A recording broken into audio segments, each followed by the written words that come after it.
Hello, Internet, and welcome once again to the Free-to-Play cast brought to you by MMO Bomb, your home for all things free-to-play related. This is episode 283, and I am Mike Byrne, aka magicman.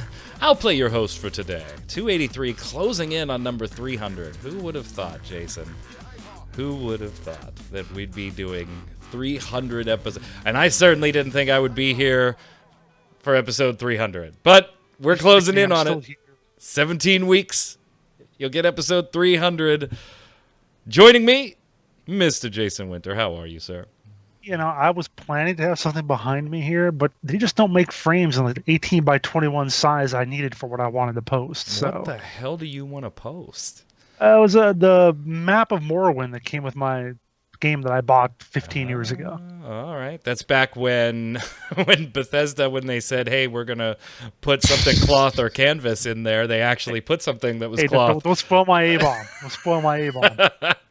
Also on the line, Ms. Quinlan Bowers. What's up, Q? I think Comcast is just out to destroy my life. It's already choppy for me. Well, we're fine on this end, so we'll keep going as long as we're fine. If we lose Q in the middle of the show, blame Comcast, but Jason and I, we will carry on and get through all the news. So let's get started with it right now. All right, first up today, we kind of knew this was coming. We've all speculated that this was coming for years, but last year, particularly, and into 2018, with the Star Wars Battlefront 2 and everything that happened on that front as far as loot boxes go, we started to see not only other countries, Belgium most notably, going into examine loot boxes and gambling and whether the two were related and should they be outlawed and things like that, or at least regulated like gambling is. But we saw individual states here in the United States start to look at it, most notably Representative Lee from Hawaii. I believe his last name's Lee, right? Yeah. Yeah, Chris Lee? Chris Lee. Okay. Off the top of my head, got it right. Yay, point for me. We also saw other discussions. Think of Saruman. Right. Right. We also saw other discussions that included representatives in the United States, but not in an official United States capacity, but taking part in studies, like representatives from the state of Washington doing some gambling analysis. But we all knew the day was coming when at the federal level, the United States at some point would start looking into this. And that day appears to be today. Well, yesterday, or the day before, to be more exact. We reported on it yesterday. It happened on the 27th. We reported on it yesterday, the 28th. And so we have Senator Maggie Hassan from the state of New Hampshire officially asking the FTC, the Federal Trade Commission in the United States, to investigate loot boxes and as how they appear in both mobile games all the way up to AAA big budget games. Now, to put this in perspective, Maggie Hassan did this during a hearing of our Senate Commerce, Science, and Transportation Committee. Her request went to the FTC, the Federal Trade Commission, and they have just simply said at that hearing that yes, they will look into it. So it's all of a sudden jumped to the federal level, Jason. Pretty big, and if you're in, while this may be months and years away from actual legislation, regulation, or anything like that, I gotta believe that if you're EA or any of these other big companies, particularly the ones that have the bullseyes on their back from fuck-ups they've already had, this is not good news. Yeah, and like you said, it is going to be a while before anything official gets going, and maybe that's good for them because it'll allow them to, companies like Blizzard or EA or whoever, to maybe start thinking about, okay, now this has actually hit the fan, what kind of plan could we have? Obviously, one of their plans is fight it in the legal system and whatever, like what they're doing, what EA is doing in Belgium.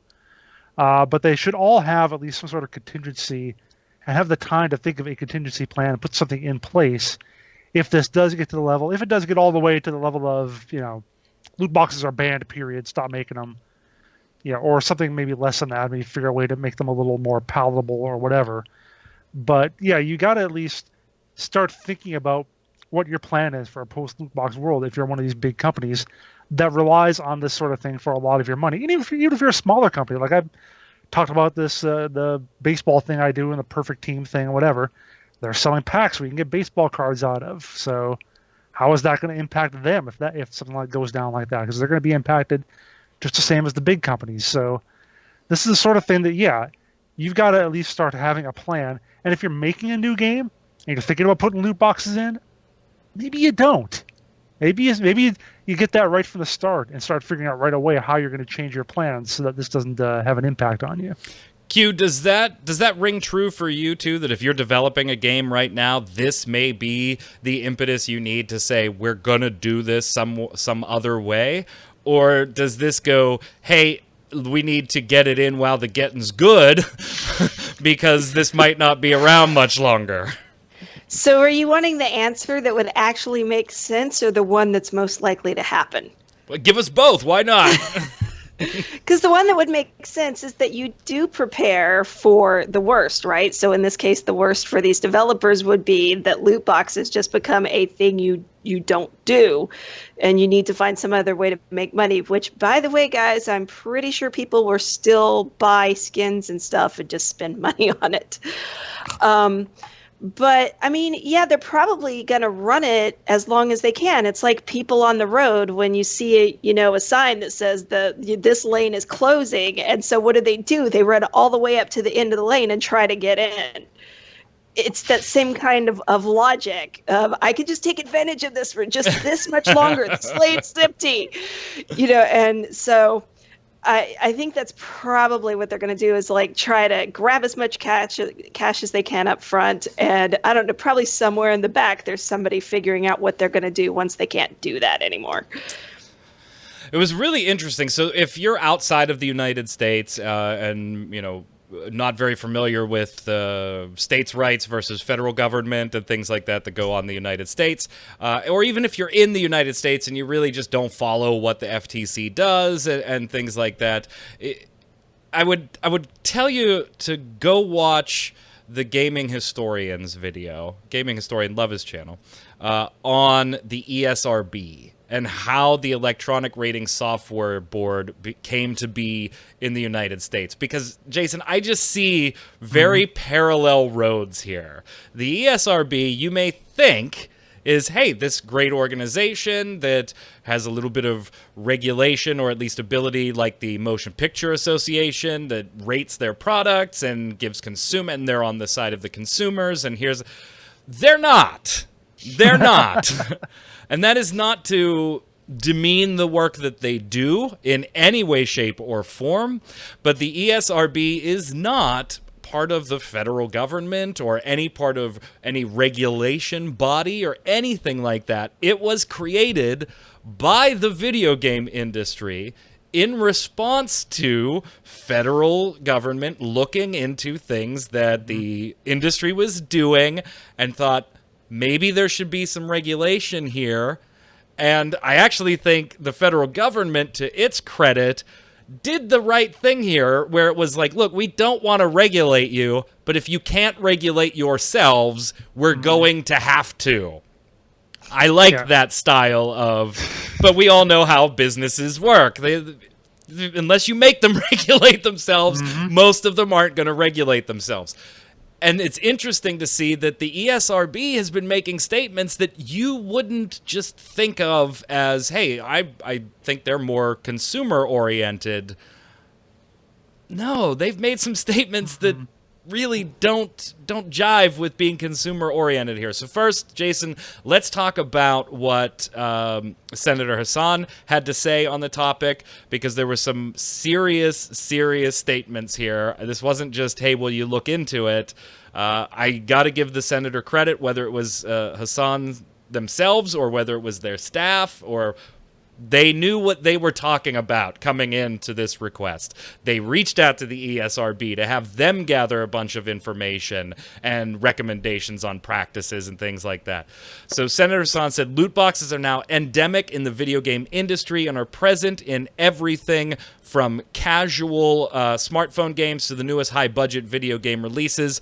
Loot boxes will represent a $50 billion industry by the year 2022, according to the latest research estimates, which is a staggering number when you think about it. Children may be particularly susceptible to engage with these in-game purchases, which are often considered integral components of video games. Just this month, Great Britain's Gambling Commission released a report finding that 30% of children have used loot boxes in video games. The report further found that this exposure may correlate with a rise of young problem gamblers in the United Kingdom. Belgium, Netherlands, and Japan have moved to regulate the use of loot boxes in video games, given this close link to gambling. Given the seriousness of the issue, I think it is in fact time for the FTC to investigate these mechanisms to ensure that children are being adequately protected and to educate parents about potential addiction or other negative impacts of these games. Would you commit to undertaking this project and keeping this committee informed about it? To which the chairman, Joseph Simons of the Federal Trade Commission, simply said, yes. It doesn't get any more succinct than that, Jason. Just, yeah. Yeah, sure, we'll do it. And I think what you bring up is a good point regarding how it compares to the ESRB, in that, you know, like I said, it was the same thing back then. And the one thing that I don't know if people talked about it back then, I don't remember that well. Nowadays, though, you're gonna have people saying, "Oh, if they're gonna get into this, they're gonna regulate everything, this, that, and the other thing, and whatever." And I'm like, well, yeah. Remember when the ESRB came about, and then the government made all mature games illegal or whatever? Oh no, wait, no, I don't. Yeah, I don't remember that happening. So I'm not worried they're gonna suddenly shut down every other video game out there if they get into this or whatever. So you can debate whether loot boxes should be or shouldn't be legal, or to what level they should be, or that and so forth. I don't think they're going to overstep anything. I think, like you said, I think it's going to be like the ESRB, because we've even had, other industry people, like the head of IGDA is talking about this, saying, hey, we should look into this. They're already talking about, let's self-regulate rather than let the government do it. That said, the difference I can see is that with the ESRB, it didn't seem like I said, I don't know if they were going to try to make, mature games illegal or anything like that, or if there was any thought of shutting that all down. This is a little different. This is the sort of thing that could result in a lot of this stuff going away. And it's such, as you said, $50 billion or whatever, such a huge chunk of revenue. Yeah. That it's going to be harder, I think, for game. It was not that hard, I think, for game companies to slap a sticker on their thing and to restrict sales to, 17 and up or 13 and up for T games or whatever. It's going to be a lot harder, as we say, for them to try and remove loot boxes or otherwise change how they work within their games. If it's going to wind up being illegal for them not to do so, that's going to be a lot harder for them to deal with. Here's the part that I find really amusing, Q, and I hope you do too. The ESRB got blindsided here. Well, at least that's the way they're presenting it, that they got blindsided. Because this senator did reach out to them and ask for a number of things before calling on the FTC to start its own investigation. So about 9 months ago, this Senator Hassan, sent a letter to the ESRB asking the group to review the ratings process as it relates to loot boxes, the marketing of loot boxes to children, put together best practices for developers around toxic microtransactions. They also asked the board to conduct a study that further delves into the reach and impact of loot boxes in games. And she told them, if you don't take sufficient action, I'm going to ask the FTC to get involved. And so the ESRB did a bunch of this stuff. They added their new little online-only rating descriptor in noting when the game had in-game purchases. Now, that didn't distinguish between a loot box and being able to buy, the sexy skin for your character, but it did call out. And they put together some educational stuff for adults. And then this senator went ahead and asked the FTC to investigate anyway. Why I love this, and I think it's hysterical, is that it shows that Senator Hassan recognized the ESRB works for the video game companies. Because their response, by the way, to this whole thing, when they were asked to comment about loot boxes are one way that players can enhance the experience that video games offer. Contrary to assertions, loot boxes are not gambling. They have no real-world value. Oh, really? Then that's funny, because they charge real-world money. Players always receive something that enhances their experience. No, they don't always receive something that enhances the experience. You know, you might get the level-up potion that you've got 800 of already. That's something. They are entirely optional to purchase. In many games, no, they are not. If you want to play the game to any reasonable degree, sometimes they are not optional. They can enhance. What is reasonable, Mike? They What is can, reasonable? they can enhance the experience for those that choose to use them, but have no impact on those who do not. Q, that sounds like it came from EA, not the ESRB, right? Technically, I think that came from the ESA, by the way, but go ahead. That's the ESA. I'm sorry. Yeah. Sorry, that's the Entertainment Software Association, Right. not the ESRB.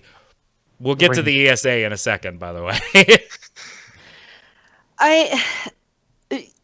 Pretty much everything they said there is basically just wrong.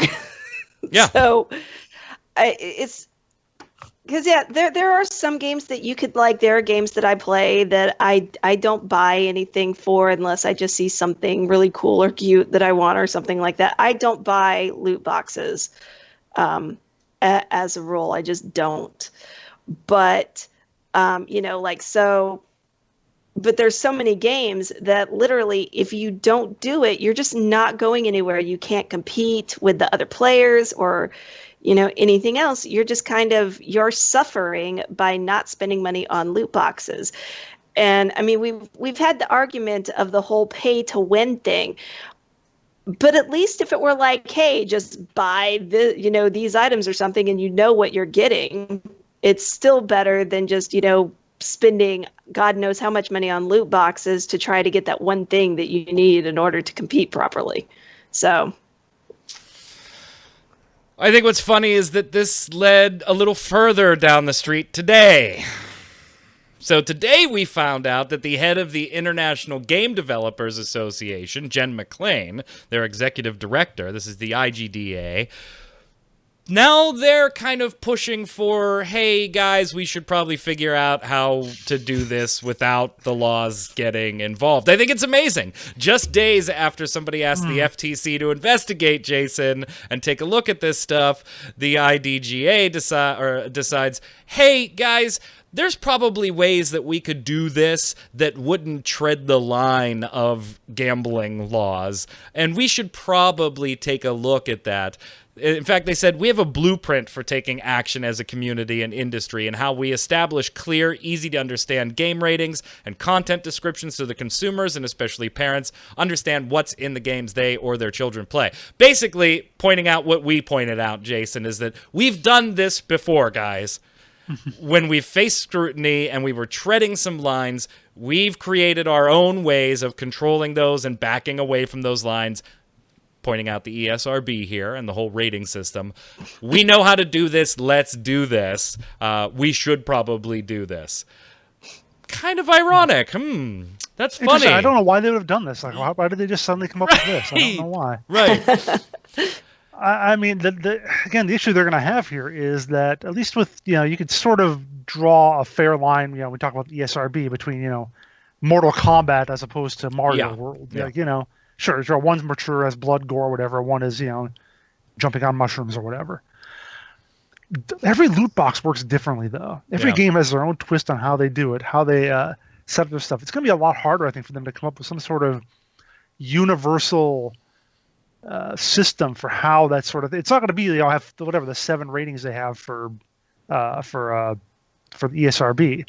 So it's trying to get all the game developers, the big ones, mostly the big ones, because the small ones aren't going to have a voice in it probably, to get them to all agree with how they do things, even within their own companies. Like, I'm sure that Heroes of the Storm and Overwatch loot boxes probably work differently. I don't play Heroes, so I don't really know. So they would have to come up with some sort of overall system to figure that out, and then you could toss in what crazy stuff Dota's doing with their loot boxes and the Battlefront and whatever. Yeah, they've got a lot of work ahead of them. again, hopefully they've been thinking about this, working on this for a little longer. You have to think that they have been, right?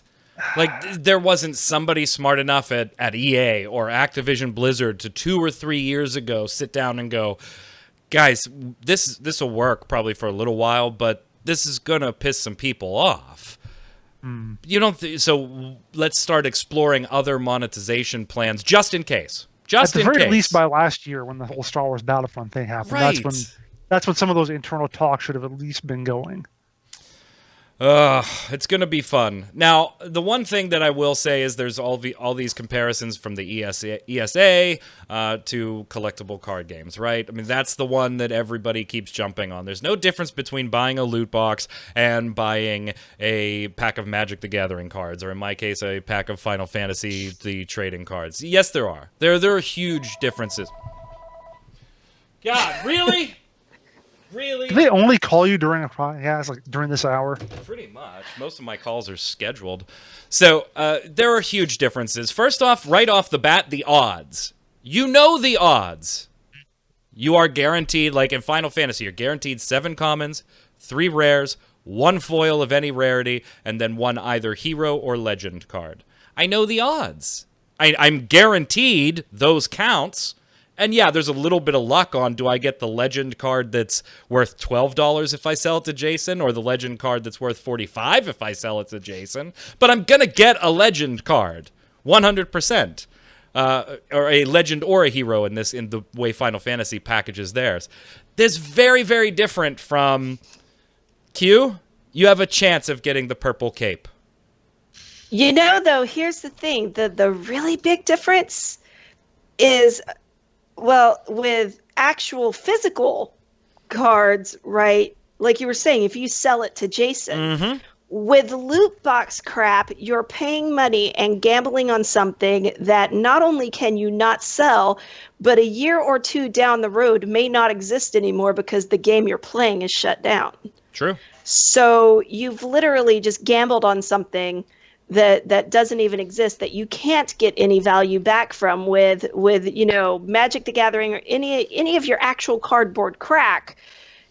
You can turn around and sell your entire collection when you want to, like when or whatever, or sell a portion of it, but you have actual tangible value there that does not exist with loot boxes. And yeah, I'm one of those people who's guilty of spending $15, $25 on a mount or a skin or something in a game, knowing full well that, a couple of years down the road, that thing may not exist, but I know exactly what I'm spending it on because I bought the exact thing that I wanted to play around with in game. Yeah. And it's totally different. I'm not on the bandwagon, by the way, of loot boxes are evil and should be abolished. I think everybody, I know if I could speak for myself, but I think everybody on the podcast today, we've bought a loot box at one time or another in some game. Even if it wasn't the whole, this is a loot box, go buy it thing. I know some games do it a bit differently by selling keys. Some do it by a random package of some type that is, as far from being called a loot box as they can. Q, you're shaking your head. You've never once bought anything that had a random element of what was contained in it. Okay, so in Secret World Legends, I did get keys because it was part of my monthly subscription, but that wasn't why I was paying for the monthly subscription. Yeah, I was you were paying doing for that it so I could port from place to place. But actively buying a loot box or a key, I haven't. All right, so 2 out of 3 of us have then. I know, Jason, you have. I definitely have before. How do you know I have? We've talked about this topic many, many, many times on this show. So I'm not on the bandwagon of they need to go. I think they definitely need to be done differently. And Q, the point that you just made is one of the big reasons companies like EA keep saying it's not gambling. It's not gambling, is simply because there is no secondary market. There is no cash value to these things. Well, yeah, there apparently is, but only on the developer's side of the cash value equation. That's been a point that many of these companies have brought up. It's not gambling because it's not like Q can get something that's worth $20 and go sell it to her friends for $20. It doesn't have a real world value. Except in some games you can do that.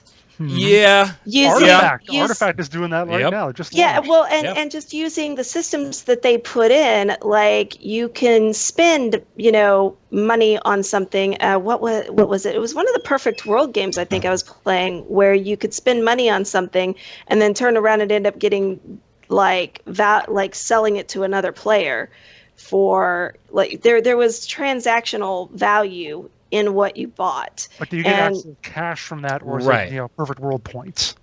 It might have been. Value. I think it was it Ether Saga? I think it might have been currency in Ether Saga. But I mean, there are games where you can get some transactional value. Actually, one game that people do it in all the time is Path of Exile. Yeah, but again, you're not giving. You're not getting cash. They are. That is a big. No, you are not writing a check to someone.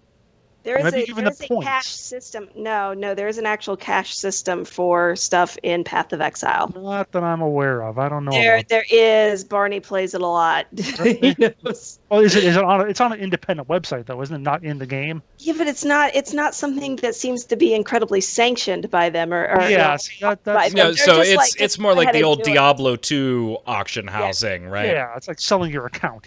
That's illegal too, but. Yeah. Yeah, but I'm saying they don't seem to incredibly disapprove of it. Oh, sure. The one thing that I do think we should talk about briefly before we move on and close out this topic and see where it goes over the coming months, though, is I don't think any of this takes away from your responsibility, if you have children, to be a fucking parent, right? I have 3 children of my own. They have never purchased loot boxes. That's not because they don't want them. My daughter is a huge Fortnite fan. My son, Steven, is a huge Overwatch fan. They certainly want them, but at the end of the day, I'm dad. I am the parent. I'm the one that's going to monitor their purchase, monitor what they're playing, monitor who they're playing with, and make appropriate parental decisions. Now, is that maybe a little easier for me than Parent X because I'm as intimately involved in video games and the video game industry as I am? Maybe. But I don't think it's unreasonable to say that Parent X should be the one in charge of the credit card.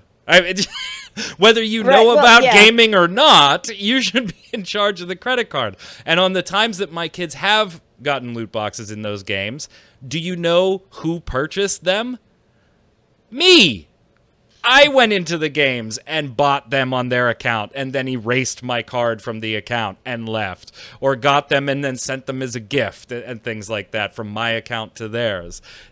None of this absolves parents from being frickin' parents. And that drives me nuts that sometimes that aspect is a little overlooked, Q. Well, and you have the parents too that they just don't seem to want to know like what their kids are dealing with in games. Like I remember, when we actually went to stores to buy video games, standing in GameStop and listening to an employee tell a parent, hey, this game that you're buying for your 12-year-old kid is, rated for, 18 or older. And they're like, well, I don't care. He wants it. He says he wants it. This is what he wants. And it's like, but you're not paying attention to what this person is trying to help you. Yeah. And now you're going to turn around and be like, oh, my kid is such a terrible person because this game ruined them. And it's kind of the same thing with that. You also have the parents who, and honestly, I don't really know how big of an issue this was now, but when the microtransactions first really became a thing on like mobile devices, right? Parents are really bad about just handing their mobile device to their child to get their child to shut up. But they don't take into account, oh, my credit card information is in there. The kid can just tap yes and get the stuff that they want without even thinking about it. There's not that, like you say, I go and put my information in and get what my kid wants and then take the information out. But that it's not that way, or for a lot of parents it wasn't that way on mobile devices because they don't think about it. It's their mobile device that they're just letting their kid use to play some random game on without even thinking, oh, my kid actually has access to my credit card information. Yeah. But then after a while, right, we all know about this. Everybody, there were lawsuits and everything else against Apple and stuff. So after a while you would think that parents would know, oh, if I give my kid my phone with my information on it, they have access to it and can spend $2,000-$3,000 without me knowing about it right away. Yep. Like, but they still do it. They still will just be like, "Oh, here, have this, so you'll just shut up and leave me alone. Play this game," and the kid ends up spending their money. So Yeah. So much of it does come down to parents just being really shitty parents. And it's funny what you brought up too, saying how you're a good parent, you know what you're doing, Mike. I didn't say I was a good parent. Well, I may be awful. I have no idea. As a parent, by the way, you always feel like you're screwing your kids up for the rest of their life, no matter what the topic is. So, but the other thing is, you mentioned too, like I totally forgotten about the stuff they talked about in February about putting some sort of labeling or whatever on games. I was like, that's out there. Like I've been playing free-to-play games or games with loot boxes since February, and I haven't seen any of this. So if I haven't noticed it, you can better believe a parent hasn't either. Yeah. And that's the kind of stuff that I'm willing to give parents the slack on. You didn't notice that it said online transactions. I mean, hell, thinking way back to my days when I was at a manager at a retail store and we were selling boxed copies of EverQuest, the number of returns that we got on that because people didn't realize that it was an online-only game and required a subscription. I mean, fine, you didn't read the frickin' box, right? I get it. I give that stuff. I hate seeing, and I could talk about the parenting aspect of this in conjunction with 900 other things, not just microtransactions. Like every time I see a Fortnite story where some kid's going to rehab, I want to go bludgeon a parent. The kid is fine. The parent is the problem there. We're sending our kid to rehab because they always play Fortnite and we can't get them off. Really? Because I can get my kid off of that. Just shut up and shut off that internet connection. They'll be off it real fast. Right? Here's the thing, though. When you were working in the store and they were returning the EverQuest games, didn't at some point the people in the shop, working in the shop, just start informing people as they bought it, now you know this is an online game? And were you still getting returns after that? Oh, yeah. Yeah. People are stupid. Whose fault is that? At least back then, it was a new idea. I can sort of get it. Right. Tell them you could only play it with an internet connection, and you have to pay every month to play it. If you flat out tell somebody that, and they still return the game afterwards, that's just because they're stupid. Yeah, and I mean, this goes into, like I just said, a lot of things. It's not just my kids and microtransactions. It's my kids and what they are allowed to play at what ages, when they are allowed to play. There are rules on, like homework being done, chores being done, that type of stuff. How long they are allowed to play. There is no difference in my house between you sitting there playing a mobile game for an hour and playing the PlayStation for an hour. That's an hour of gaming. You're done if that's what the time is for that day, and that's all you have. So they're just rules like, hey, I'm sorry, you're 11. No, you're not going to play a game where you run around and beat somebody with a 4-foot purple dildo. It's just not going to happen. So no Saints Row. Right, you're 11 years old. It's just not going to happen. Which is still a game that's close to my heart. So anyway, I'll get off my soapbox on that one. It just bothers me. Anyway, so we'll be watching the loot box stuff. That doesn't negate your responsibility to be a parent, not a friend when you need to be. And let's move on to some other sad news because it's gone, guys. It is now officially gone as of yesterday, November 28th. Wildstar is no more. It's no more. And we wanted to kind of dig into a little bit. I mean, we kind of made fun of them for releasing, hey, here's all the stuff we wanted to put in the game, but never got around to doing. I kind of thought that was funny, given the fact that there was like 2 years of no real huge updates to the game. So it's not like you didn't have time. I mean, you had plenty. But I did make the rounds and check out what everybody had to say. So Chad Pappy Moore, predictably still an employee there, just kind of left it at, it's a sad farewell, but goddamn if we're not going to have fun going out, and had some huge community events going on. So nice to see that. Tony Reyes, I don't know if anybody here remembers who that is. He used to be the community manager there. That was back in our Game Breaker days. Tony was very active with all the sites and everything. Since moved on in one of those early rounds of layoffs, Tony said, I'm sad Wildstar shut down. Carbine gave me some great opportunities, and I was able to meet some incredible people along the way. Thank you to the community that always seemed to have my back. Hashtag stay frosty. So the pretty typical responses. One thing I will point out that we didn't see Jeremy Gaffney say anything. And now granted, he's been away from the game for, really a long time, right after release, basically. And Jeremy's never really been an active dude on Twitter or anything. I did reach out to Jeremy to try and get a comment on this. I haven't received anything back, not even a no comment, so I'll keep you posted. I'd like to do a little interview with Jeremy and catch up with him and what he's doing and get his thoughts on Wildstar. And if we're able to do that, I'll make sure to bring it up on a future cast. So all that aside, everybody just had kind of small snippet things to say. Not Stephen Frost, Jason. Yeah, he actually said on Twitter, he basically said, hey, it's shutting down. I want to do an AMA. And he got people asking him questions, and he responded to a lot of them with some pretty interesting, occasionally frank words to respond. So like we'll go with one of the first one. The first question was, how has your time on Wildstar influenced your later work? What do you feel are major positive lessons you took from the experience that remain relevant, and what negatives still haunt your decisions?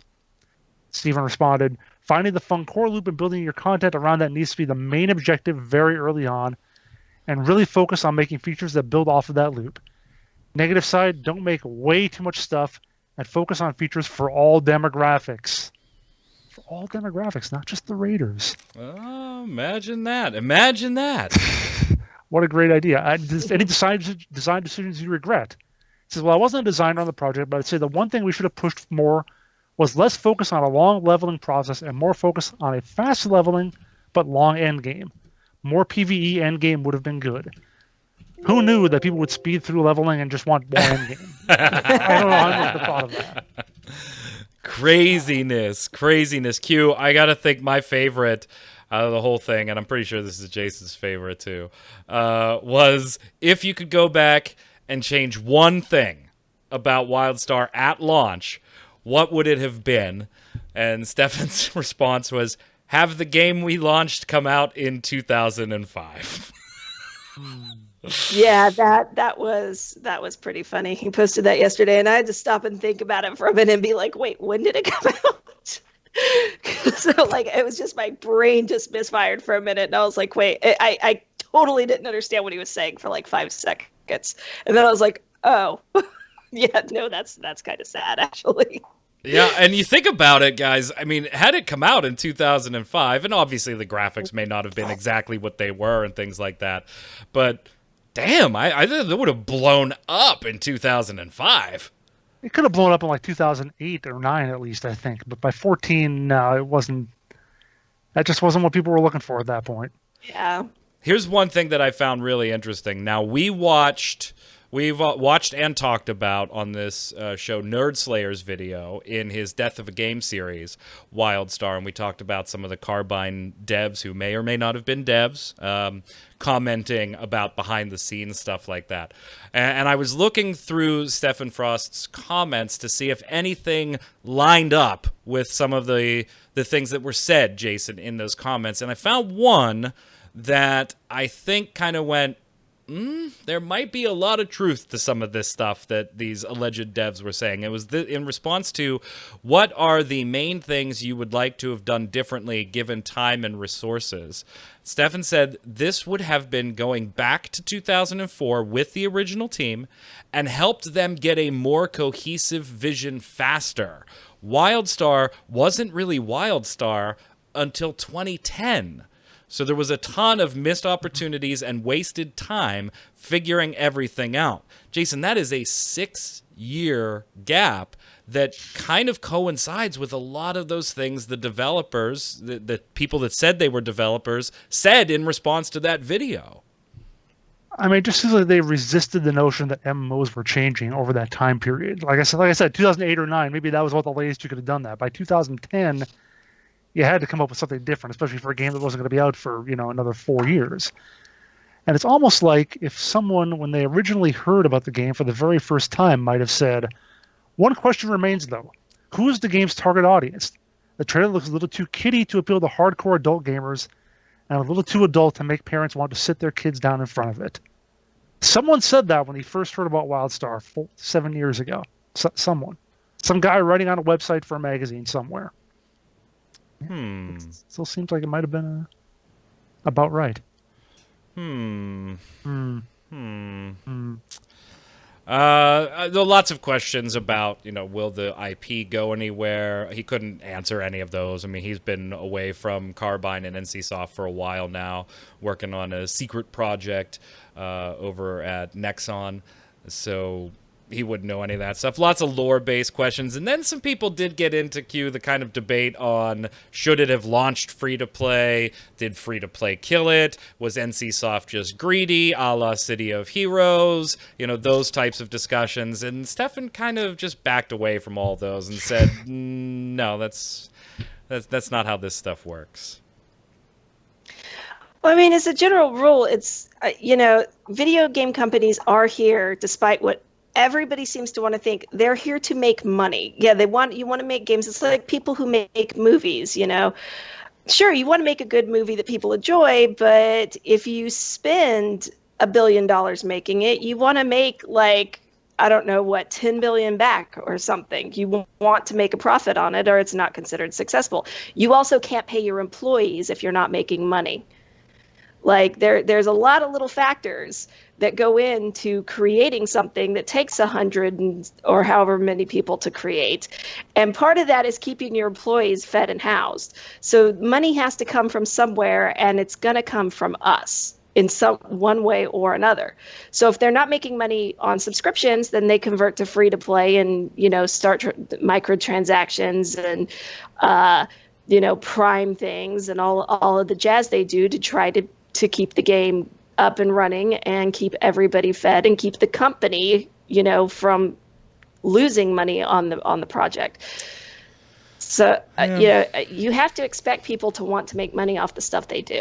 I realize the internet doesn't believe this is true. I just judging from what people say to artists all the time, I understand that you think that people don't need to make money off their creative endeavors, but they do.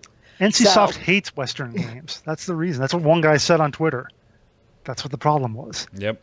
That's the whole shebang right there. I'm NCSoft. still playing Ion. Yeah.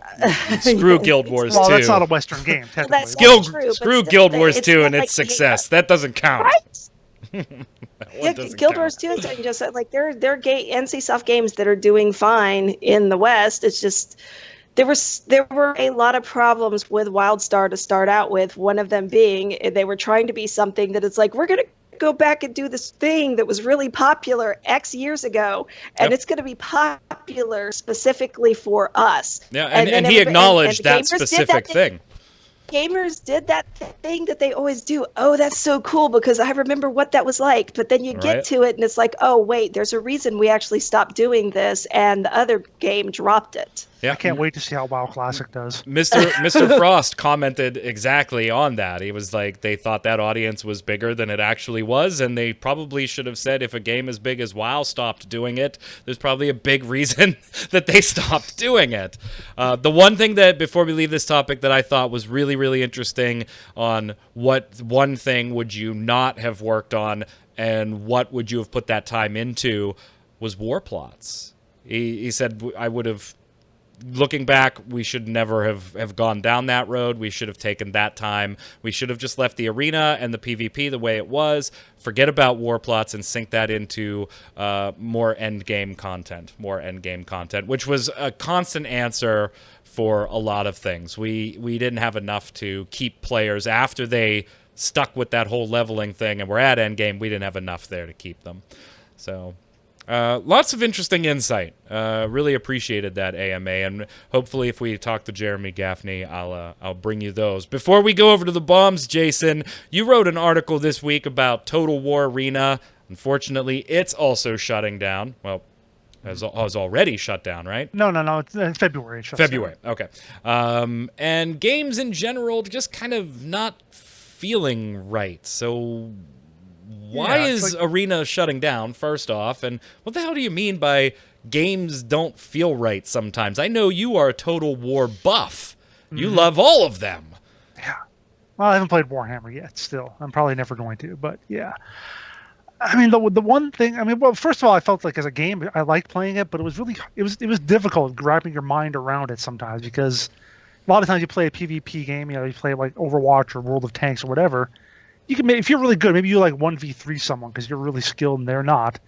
In this game, if my guys run up against your guys, and then your allies bring 2 more units of guys to kill them, you're just not going to win that. It's not like you can target. No, you can't do headshots or anything like that. You can't be super headshotty or whatever. So it really relied on teamwork a lot more than a lot of those other games. I think that made it a little difficult to play at times. But I think the biggest issue was, what's the thing that's always acceptable in a free-to-play game that we're always okay with? Cosmetics, right? Yeah. Okay, so if you're playing an MMO and you got the fancy shoulder pads or the helmet or the bright and shiny armor, that's great. First of all, they were kind of limited in what they could do that in general, because it's not that you can have... They're not going to put big flaming shoulder guards on a Roman soldier, because people are just going to have problems with that.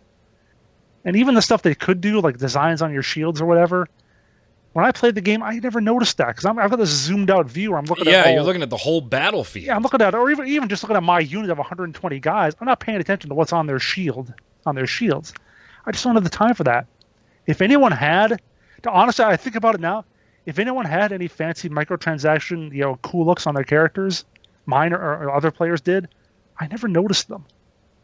Like, not once in all the battles I played did I ever notice that. So, nor was I ever tempted to buy it myself. So, I wondered right from the start, like, how they were going to do monetization, how that was going to work, and apparently it didn't. So that was a big issue I think they had there. But yeah, going on about the article and what I wrote about how a lot, something I read, some people say was, it just didn't feel like a Total War game. And I felt the same thing with people talking about Fallout 76 recently. It doesn't feel like Fallout. Yeah.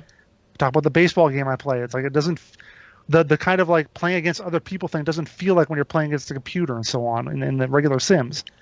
And I wonder if some of that reason people that Nebulous doesn't feel right thing is because you're playing the same kind of game. It's the same system in general, but playing against other people is a world different from playing against the AI. And on some level we know this, like we expect them to act differently. We expect the people to act differently from the AI. But when you're so used to how the game plays, like you've played hundreds or even thousands of hours in a Total War game or in Fallout or whatever, wrapping your brain around this new game that's supposed to be like the old game, but you're going to get shot in the head a bunch of times and lose half the time, that can be really tough to deal with. I think that's maybe what some of the feeling of it is. Like that's why those games sometimes don't feel right to people, and they kind of don't warm up to them as quickly as they have the single player versions of them.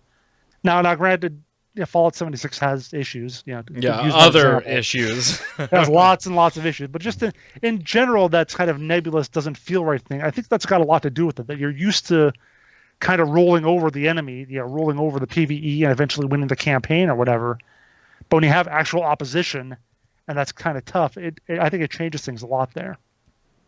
Q, do you have a game for you that just doesn't feel right, even though you big fan of the IP or anything? I got one, but I'm going to hold for yours just in case we say the same one here.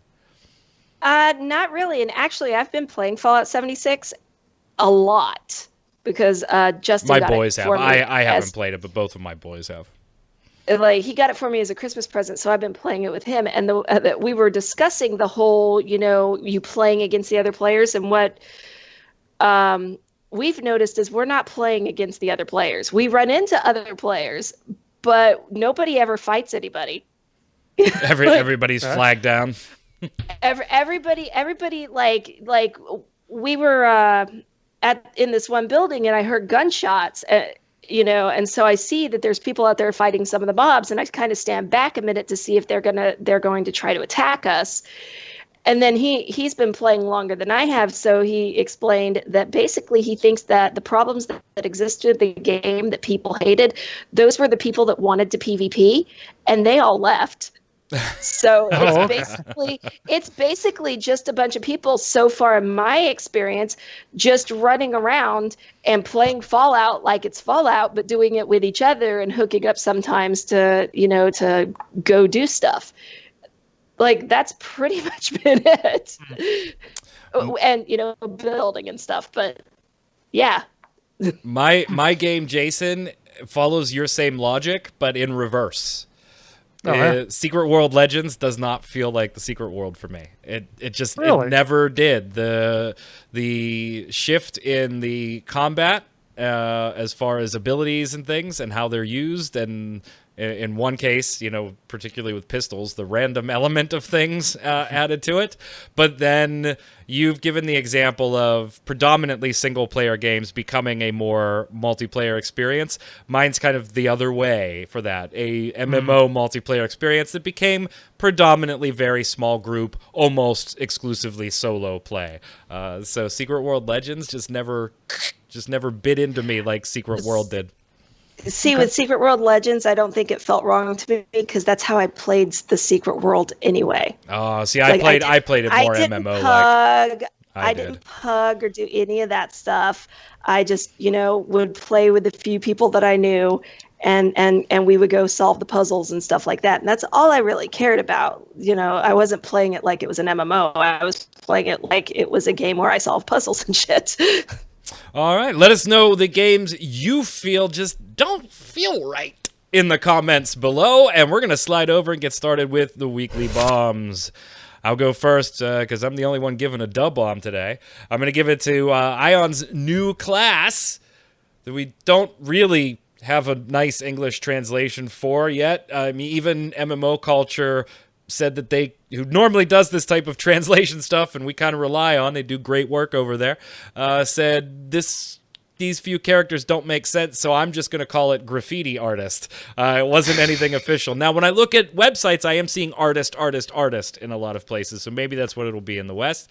It's kind of unique. I like that they've blended it with as much of the Ion style as they can while thinking a little bit outside of the box. It's very Splatoon-like if you take a look at it.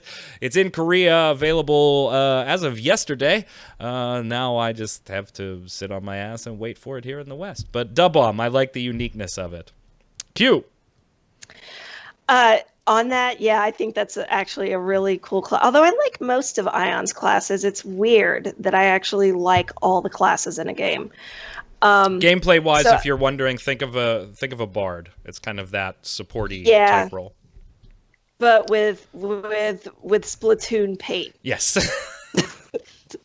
That was literally the first thing I thought when I saw it. Oh my God, they're bringing Splatoon to Ion. That was the Skype message you sent me. Ion's gone Splatoon. So I'm giving an A-bomb to sadistic game devs who I'm pretty sure do things just to punish their players. So, like I said, I've been playing Fallout 76, and there's a lot Bethesda did that is punishing players. There's a lot this is purposely, I think. So you run across I ran across my very first escort quest, and it was like, oh wow, this guy's actually, moving right along, and you could keep up with him properly and all that jazz. And then every single escort quest after, the stupid robots just stop. And they just hang out for a while and spin in circles. And I'm pretty sure they're doing it just to annoy me. And then yesterday, B was playing, he's back into playing WoW. So he's trying to do this stuff to get this super elusive mount that you have to do all these puzzles and stuff for. And one of the puzzles is a never-ending maze of rooms where you have to go light up specific colors.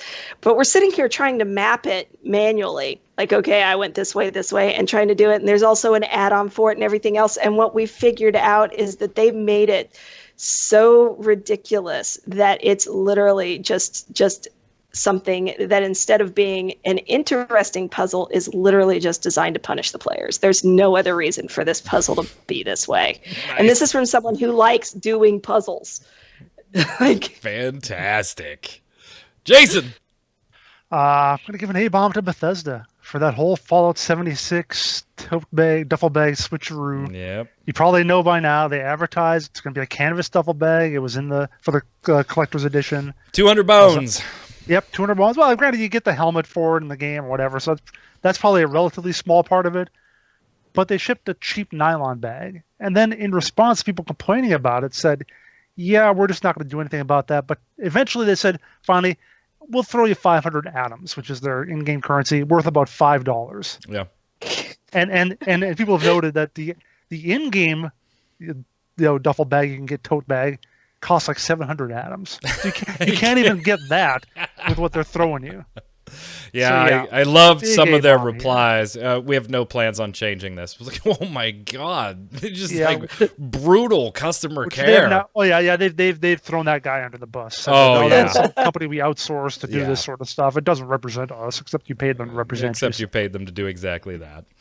Yeah. From the viewers, Hydric Sky Shadow says, A-Bomb to Twitch drops. Warframe had an event that had a chance to do some cool stuff. Warframes, decorations, relics. If you were watching a stream on Twitch, and what do I get? I got credits and fireworks. From the start to finish. Nothing else. But wait, there's more.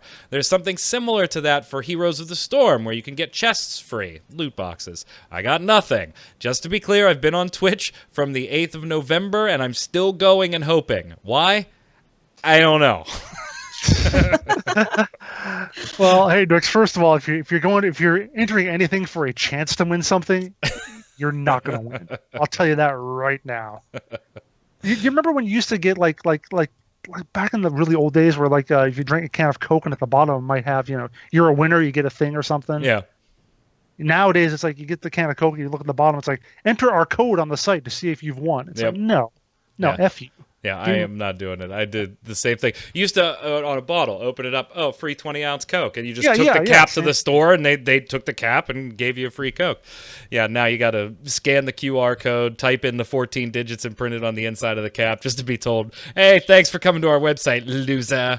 Go. Thanks for your email. We'll send you 8,000 emails now. Right. Yeah. Go ahead, Q. Josh Ting.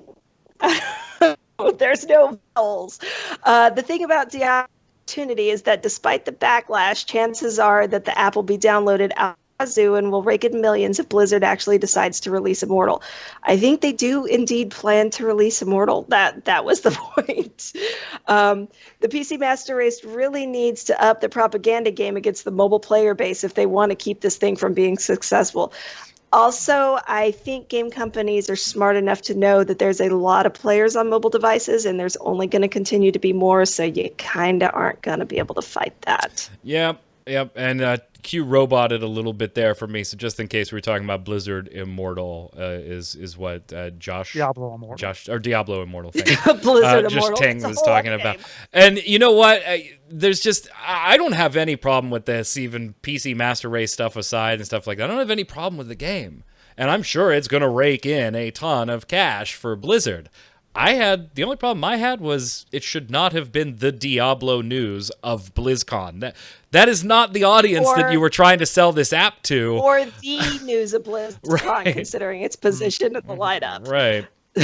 That was my only problem with it, not a PC Master Race thing. And it should fail. No. Go ahead, Jason.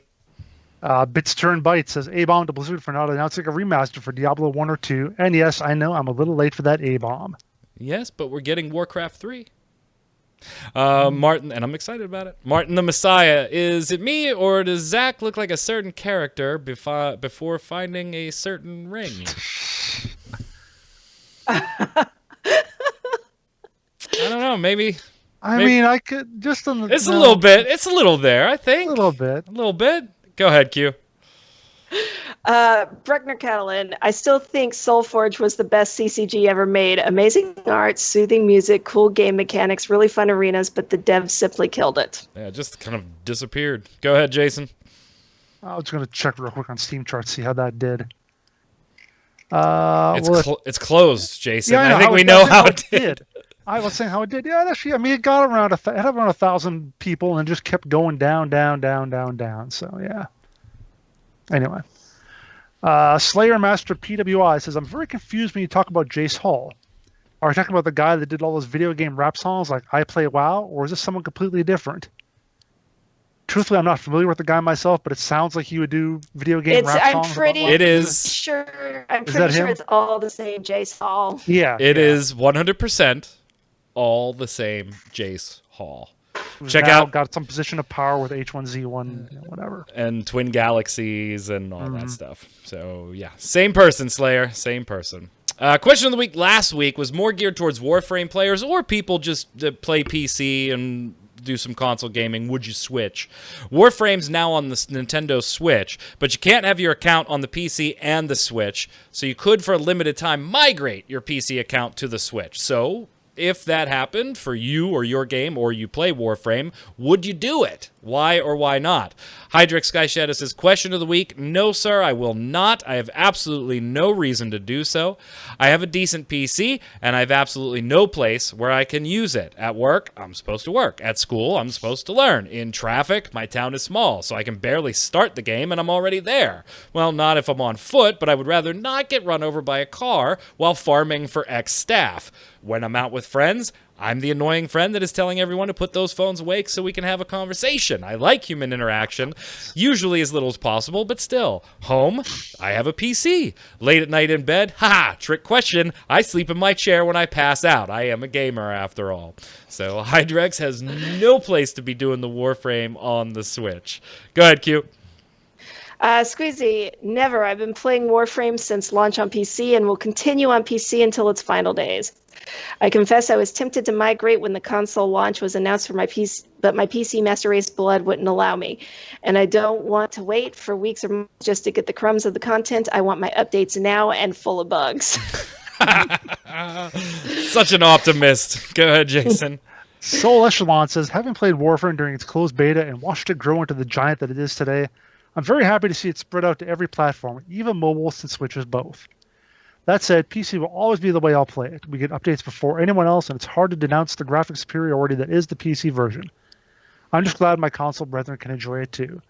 That's the wrong answer, Soul Echelon. You're supposed to hate people on other platforms. What are you talking about? PC Master Race. And I think we kind of all expected this. Like, if you were already playing PC Warframe, in most cases, the Nintendo Switch Warframe wasn't marketed towards you, wasn't meant for you, and this is just kind of a, if you really want to, but none of these answers surprised me. I don't know about you two. The PC Warframe players were going to be staying on PC.